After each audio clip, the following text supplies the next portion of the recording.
आज से 10 साल पहले पृथ्वी पर कुछ अजीब से डायमेंशंस खुलने लगे, जिन्हें हम डंजन्स या गेट्स बोलते हैं।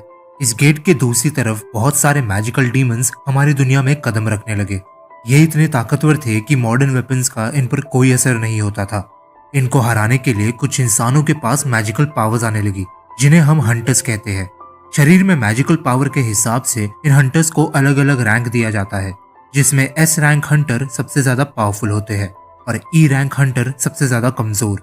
इसके बाद हमें 3 साल पहले का सीन दिखाया जाता है, जहां नेवी सेलर अपने कैप्टन को बोलता है कि सर, हमें भी इस फाइट में शामिल होना चाहिए।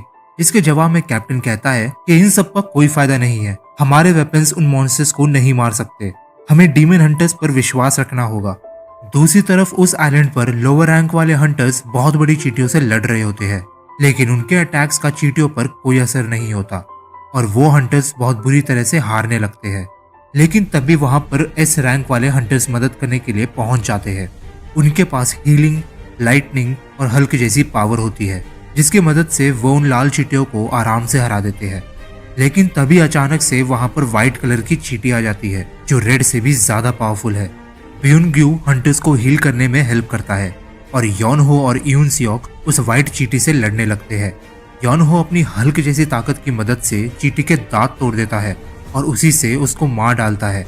लेकिन तभी वहां पर और भी ज्यादा चींटियां आ जाती है। आइलैंड की दूसरी तरफ चोई नाम का एस रैंक हंटर बाकियों के साथ मिलकर उन चींटियों से लड़ने लगते हैं। इसके बाद हम लोग प्रेजेंट टाइम में पहुंच जाते हैं। एक कंस्ट्रक्शन साइट पर नया गेट खुल जाता है और अंदर रेड मारने के लिए बहुत सारे लो रैंक हंटर्स वहां पर इकट्ठा होने लगते हैं। किम और पार्क भी उन्हीं हंटर्स में से एक है। बहुत दिनों बाद मिलने की वजह से दोनों एक दूसरे का हालचाल पूछने लगते हैं और तभी वहां पर हमारे इस एनिमे के मेन कैरेक्टर सुंगजिन की एंट्री होती है।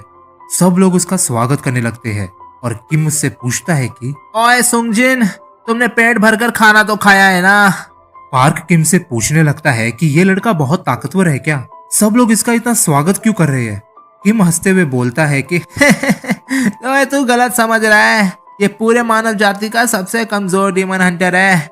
ये लंजू पंजू मॉन्स्टर से लड़कर भी हॉस्पिटल पहुंच जाता है। वैसे हमें धीरे बात करनी चाहिए, वरना वो सुन लेगा और उसे बुरा लगेगा।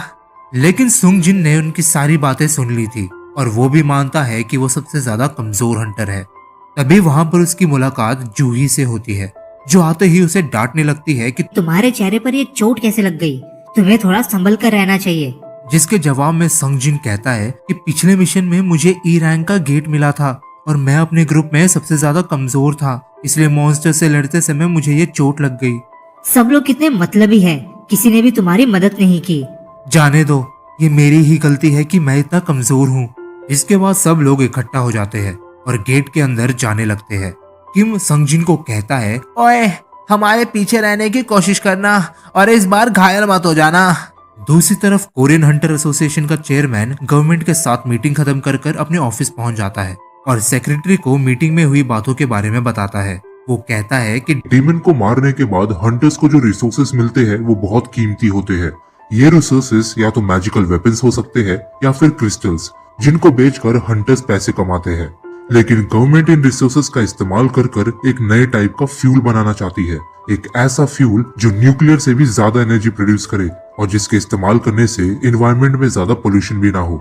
दूसरी तरफ डंजन में डीमंस और हंटर्स के बीच लड़ाई शुरू हो जाती है और सुंगजिन फाइनली एक गॉब्लिन को मारकर क्रिस्टल हासिल कर लेता है। लेकिन तभी अचानक से एक और गॉब्लिन उस पर हमला करने लगता है। जैसे ही सुंगजिन उस पर काउंटर अटैक करता है, अचानक से उसका ब्लेड टूट जाता है और गॉब्लिन उसके पेट पर तलवार घुसा देता है, जिसके वजह से उसे बहुत खून आने लगते हैं। जूही जल्दी से सुंगजिन के पास पहुंचकर उसे हील करने लगती है। कुछ देर बाद हंटर्स फाइनली डीमन के बॉस को भी जान से मार देते हैं। सुंगजिन को इस मिशन में भी बहुत चोटें आई, जिसे देखकर जूही को उसकी फिक्र होने लगती है और वो उसे बहुत डांटती है। डी रैंक डंजन होने की वजह से हंटर्स को ज्यादा लूट नहीं मिल पाया और सुंगजिन के पास भी जो क्रिस्टल था वो इतना कीमती नहीं था। सब लोग आज के मिशन से बहुत ज्यादा निराश थे। लेकिन तभी एक हंटर को दूसरा डंजन नजर आता है। उन्होंने आज तक एक गेट में 2 डंजन्स नहीं देखे थे। नॉर्मली जब ऐसा कुछ दिखाई देता है तो हंटर्स एसोसिएशन के ऑर्डर का वेट करते हैं, लेकिन किम और पार्क जिद करने लगते हैं और कहते हैं कि अगर हमने एसोसिएशन को इसके बारे में बताया तो सारा खजाना एस रैंक हंटर्स को मिल जाएगा हमें खुद जाकर उस खजाने को लूटना चाहिए। लेकिन ऐसा करना रिस्की था, इसलिए हंटर्स आपस में वोट करते हैं कि कौन दूसरे डंजन में जाना चाहता है और कौन नहीं। 6-6 के वोट से स्कोर टाई हो जाता है और अब सिर्फ सुंग जिन को वोट करना था। वो मन में सोचता है कि मेरे लिए तो एक डी रैंक डंजन भी खतरनाक है, लेकिन पापा के गायब होने के बाद मैं मेरी फैमिली की आखिरी उम्मीद हूँ। मम्मी के इलाज के लिए और मेरे बहन को स्कूल भेजने के लिए मुझे इन पैसों की बहुत जरूरत है। मैं उस डंजन में जाने के लिए तैयार हूँ।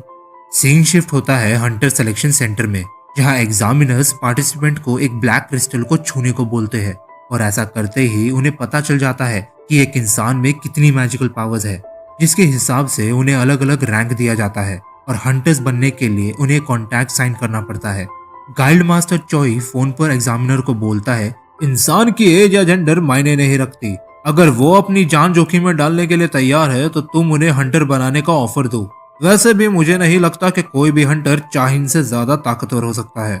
दूसरी तरफ 2 चोर एक औरत का पर्स चोरी कर स्कूटी से भागने लगते हैं, लेकिन तभी अचानक से एक लड़की उनके ऊपर से कूदकर पर्स छीन लेती है।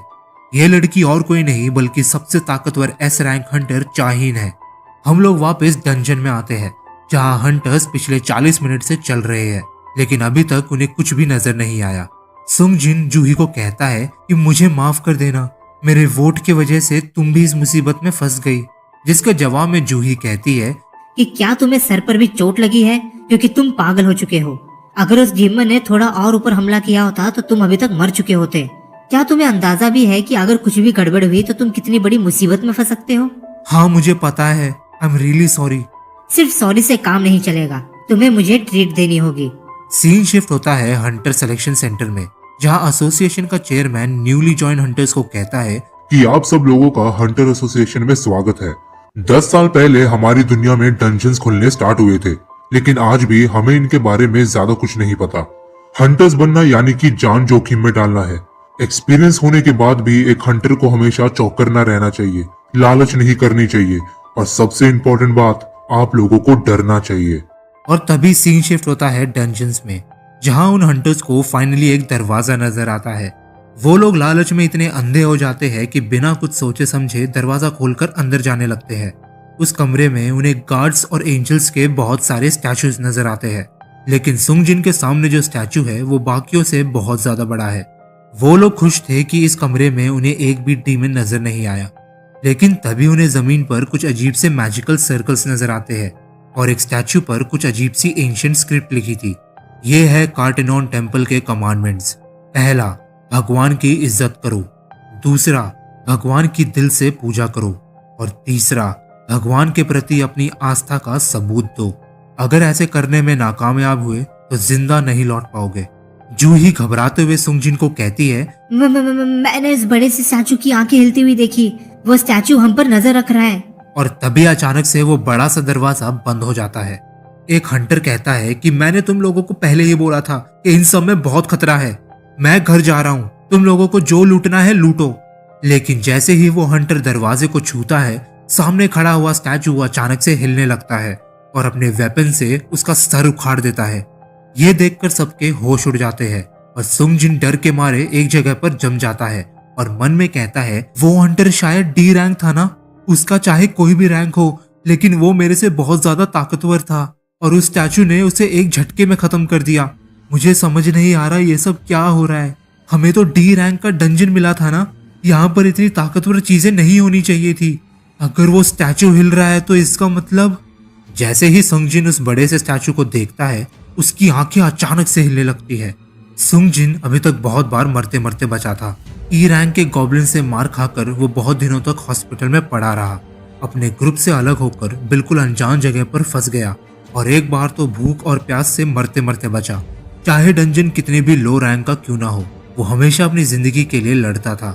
बहुत सारे हंटर्स क्रिस्टल को बेचकर जो पैसे कमाते थे, उनसे नए नए वेपन्स खरीदते थे ताकि वो और भी पावरफुल डिमंस को मार सके और ज्यादा क्रिस्टल इकट्ठा कर सके।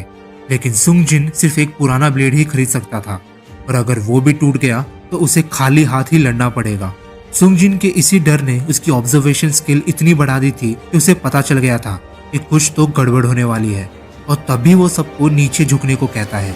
उस बड़े से स्टैचू की आंखों से बहुत ही खतरनाक लेजर बीम निकलती है जो किसी को भी राख में बदल दे। सुंग जिन इस मुसीबत से कैसे बाहर निकलेगा, अब वो क्या करेगा, जानेंगे अगले एपिसोड में।